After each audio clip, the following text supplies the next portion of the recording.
Monsieur le Président de la République de Tunisie, Monsieur le Premier ministre d'Arménie, Mesdames et Messieurs les chefs d'État et de gouvernement, Mesdames et Messieurs les ministres, Mesdames et Messieurs les chefs de délégation, chers opérateurs de la francophonie, l'Assemblée parlementaire, Monsieur l'administrateur de l'OIF, Mesdames et Messieurs. Dans le célèbre roman de Gustave Flaubert, Salammbô, Djerba est présentée comme une île merveilleuse où, je cite, « l'air est si doux qu'il empêche de mourir ». Fin de citation. Nous ne sommes pas rassemblés à Djerba aujourd'hui dans une quête spirituelle d'éternité.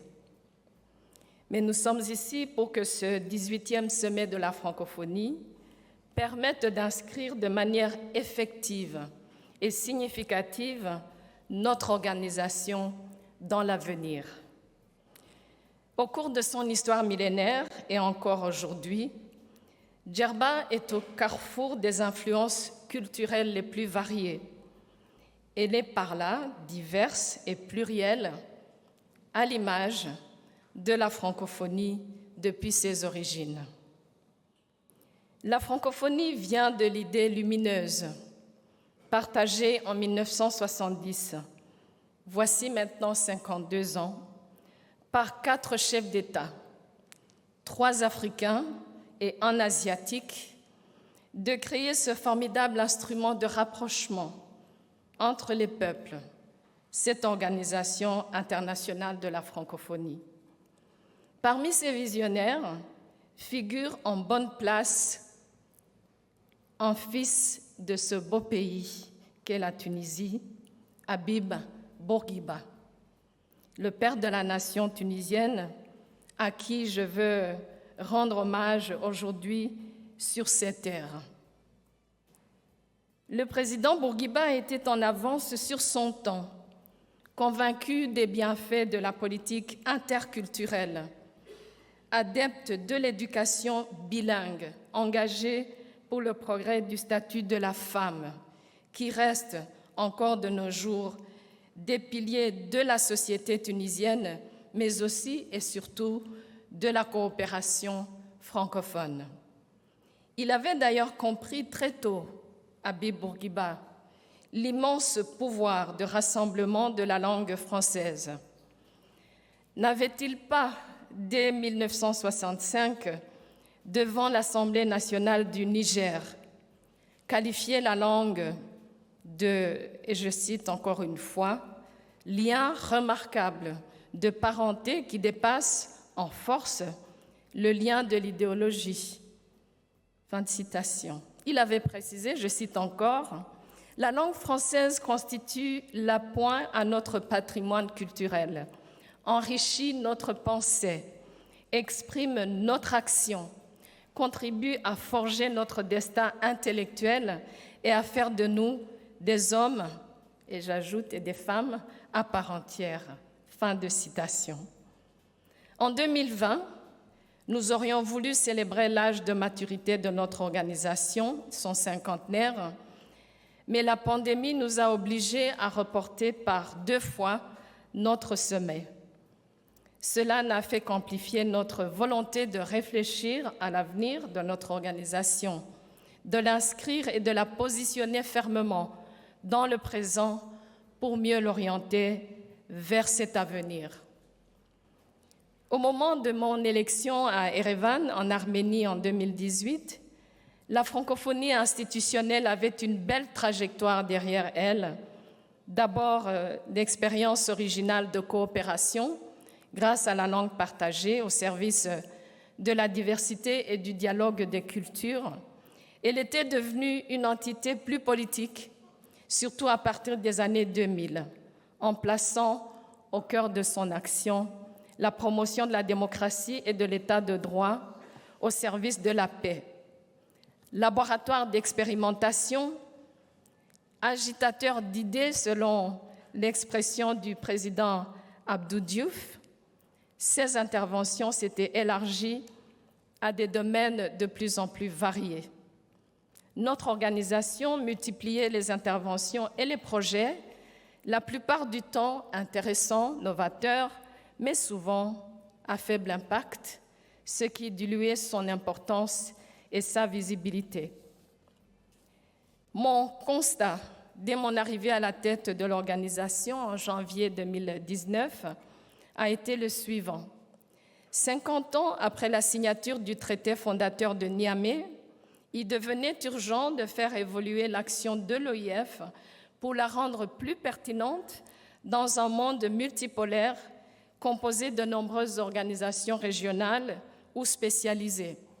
Parallèlement, pour faire face aux nouveaux enjeux globaux, les populations perdaient confiance dans une certaine forme de multilatéralisme. Qu'il s'agisse de défis sécuritaires, environnementaux, liés à la révolution technologique et numérique ou à l'égalité entre les femmes et les hommes. L'organisation avait besoin de se renouveler pour y apporter des réponses plus adéquates. Elle devait aussi ajuster ses interventions à son budget, somme toute modeste, être davantage présente sur le terrain, s'asseoir confortablement et à sa juste place et accroître sa légitimité sur la scène internationale. Elle devait, avant toute autre chose, mettre fin à un mode de fonctionnement lourd et complexe, peu adapté à l'ère des résultats tangibles et de la communication instantanée. Mesdames et messieurs les chefs d'État et de gouvernement, au sommet d'Erevan, vous-même ou vos prédécesseurs m'avez fait confiance pour incarner et diriger ce changement devenu indispensable. L'heure est désormais aux premiers résultats de la transformation dans laquelle j'ai engagé notre organisation. Il faut dire que ces 4 dernières années, le climat a été peu favorable. Des tempêtes d'une violence exceptionnelle ont secoué le monde et l'espace francophone. Une pandémie d'une ampleur inédite, la récession économique qui s'en est suivie, la multiplication de crises et de conflits politiques, les effets de plus en plus catastrophiques et de plus en plus tangibles du réchauffement de la planète. Mais je suis heureuse de vous dire que ces circonstances adverses ne nous ont pas empêchés d'avoir des résultats probants et encourageants. Tout cela n'aurait pas été possible, mesdames et messieurs, sans votre soutien, et je vous remercie. Une organisation ne peut pas changer, ne peut pas se réformer sans l'accompagnement des États membres, vous, les actionnaires de la francophonie.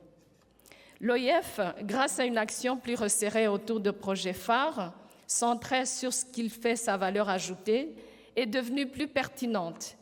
Elle est de plus en plus présente et solidaire sur le terrain, par des actions qui peuvent changer le quotidien de nos populations. En coordination avec ses partenaires, elle contribue aux enjeux globaux.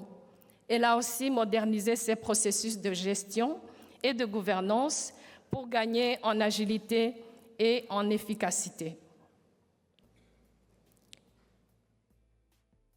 Effectivement, il serait abusif de dire que cette transformation qui vise à faire de l'OIF une organisation d'excellence est totalement aboutie. Nous avons commencé à en récolter les premiers fruits et on en attend beaucoup d'autres. Notre organisation doit donc continuer à évoluer sans remettre en cause sa spécificité ni son identité. Nous savons qui nous sommes et d'où nous venons. Je vais vous faire des propositions sur lesquelles j'ai mené une réflexion sérieuse avec vos représentants depuis 2019 afin de déterminer ensemble de manière encore plus précise où nous allons dans notre séance à huis clos de cet après-midi consacrée à la francophonie de l'avenir. Je considère pour ma part que nous allons vers une francophonie renouvelée, où chaque pays a pleinement sa place. Tous les pays, tous les gouvernements membres de notre organisation comptent à mes yeux. Fidèle au nouveau cadre stratégique 2023-2030 que vous allez aussi adopter et qui aura en ligne de mire 3 principaux objectifs. J'en parle brièvement. Tout d'abord, l'action pour nos citoyens, qui reposera sur quelques grands projets phares à fort impact autour d'un nombre limité de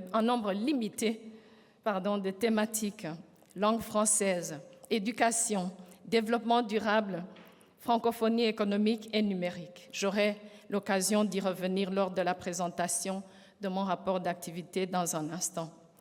Deuxièmement, l'influence comme deuxième objectif. Dans notre monde fracturé, la francophonie doit demeurer un trait d'union, un forum privilégié d'écoute, d'échange, de dialogue, constamment en alerte pour éviter que les tensions ne dégénèrent en conflit. Troisièmement, l'attractivité constitue notre objectif majeur. L'espace francophone est dynamique.